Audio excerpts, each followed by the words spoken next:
السلام علیکم دوستو، امید ہے آپ سب خیریت سے ہوں گے۔ دوستو، آج ہم آپ کو ایک ایسا واقعہ سنانے جا رہے ہیں۔ یہ واقعہ ہمارے ملک کے صوبہ سندھ کا ہے۔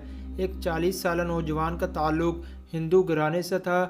اس کو کینسر کا مرض لاحق ہوا۔ ڈاکٹروں نے لا علاج کہہ کر زندگی خوشی سے گزارنے کا مشورہ دیا اور کہا کہ اب آپ زیادہ سے زیادہ 1 ماہ کے مہمان ہو۔ وہ ہارے ہوئے جواری کی طرح اپنے کمرے میں داخل ہوا اور بیڈ پر لیٹ گیا اور کہا کہ میں اب کچھ ہی لمحوں کا مہمان انسان ہوں۔ بیوی اس کے ساتھ پیار محبت کی باتیں کرنے لگی، لیکن میاں کی عدم دلچسپی بھانپ گئی۔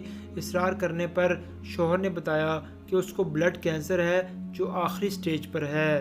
بیوی نے یہ سنا تو مسکرا کر بولی، آپ ایسے ہی پریشان ہو رہے ہو؟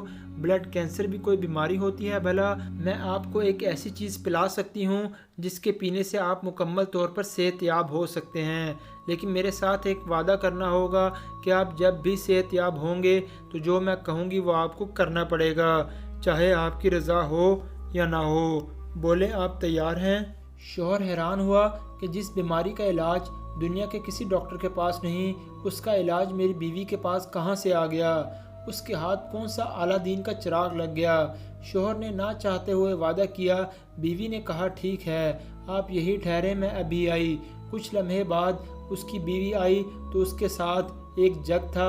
اس نے کرسی پہ بیٹھ کر شوہر کو کہا کہ آپ کو جب بھی پیاس لگے آپ نے یہی پانی پینا ہے، دوسرا کوئی بھی پانی نہیں پینا۔ وہ نوجوان جب بھی پیاس محسوس کرتا تو اسی جگ سے پانی پیتا اور بیوی روز اس جگ میں پانی ڈال کر بھرا رکھتی۔ بیوی کو نہ جانے کیا اعتماد تھا کہ اس کو شوہر کے آخری سٹیج کے کینسر کی ذرا بھی فکر نہ تھی، بلکہ وہ کینسر کو کوئی مرض ہی نہیں سمجھ رہی تھی۔ اس کے شوہر کو رہ رہ کر خیال آ رہا تھا کہ 1 مہینے بعد اس کی موت ہو جانی ہے اور اب زندہ رہنے کا کوئی چانس نہیں۔ کچھ دن گزرنے کے بعد اس نوجوان نے خود میں واضح تبدیلیاں محسوس کی۔ 1 ماہ گزر گیا تو وہ حیران ہوا۔ بقول ڈاکٹر تو وہ 1 ماہ کا مہمان تھا۔ وہ خود کو صحت مند محسوس کرنے لگا۔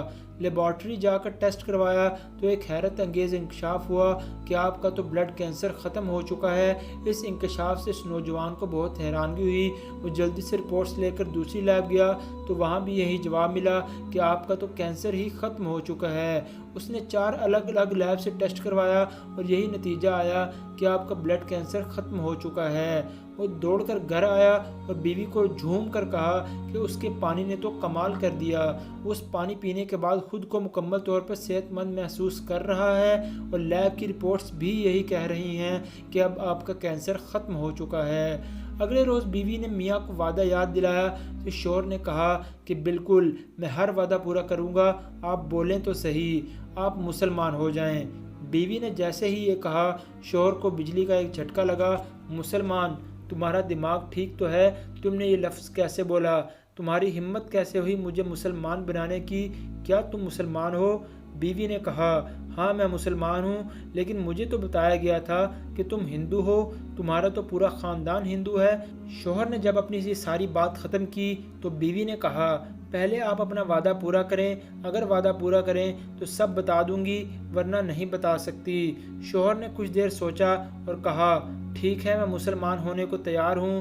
اس کے شوہر نے غسل کیا، بیوی نے پاس بٹھایا اور کہا، کہیے، اشہد ان لا الہ الا اللہ و اشہد ان محمد رسول اللہ، اور اس طرح اس نوجوان نے اسلام قبول کیا۔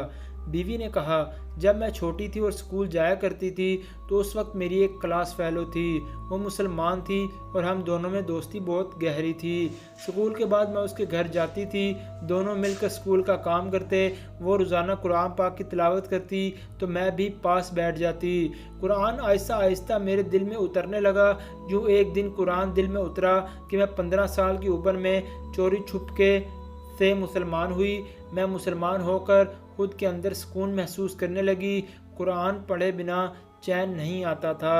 آپ کے ساتھ شادی ہوئی تو یہاں بھی چوری سے قرآن پڑھتی رہی۔ زندگی کے اتنے سال آپ سے اپنا ایمان اور اپنا قرآن چھپائے رکھا، بالآخر آپ بیمار ہو گئے اور دوائیوں نے کام نہ کیا۔ مجھے اس بات کا مکمل یقین ہے جہاں دوائیاں کام نہیں آتی وہیں اللہ کا کلام پاک کام آتا ہے، اور یہ قرآن سینے کی بیماریوں کے لیے دوا ہے۔ یہی اللہ تعالیٰ نے فرمایا ہے، جب آپ زندگی سے نا امید ہوں اور خود کو مرنے کے قریب پائیں تو میں نے قرآن کی یہی آیت پڑھ کر پانی پہ دم کی اور یوں اللہ پاک نے آپ کو نئی زندگی دی۔ میرے دوستو، ہم تو قرآن پاک کی برکتوں سے واقف ہی نہیں۔ اگر ہمیں یقین کے ساتھ ساتھ اس کی برکتوں کا علم ہو جائے تو ہم کو کہیں جانا ہی نہ پڑے، لیکن افسوس کہ ہمارا ایمان اور یقین کامل نہیں۔ آج کی ویڈیو میں بس اتنا ہی۔ ویڈیو اچھی لگی ہو تو ہمارے چینل کو سبسکرائب کرنا مت بھولیے گا۔ بہت جلد حاضر ہوں گے ایک نئی ویڈیو کے ساتھ۔ اپنا بہت خیال رکھیے گا۔ اللہ حافظ۔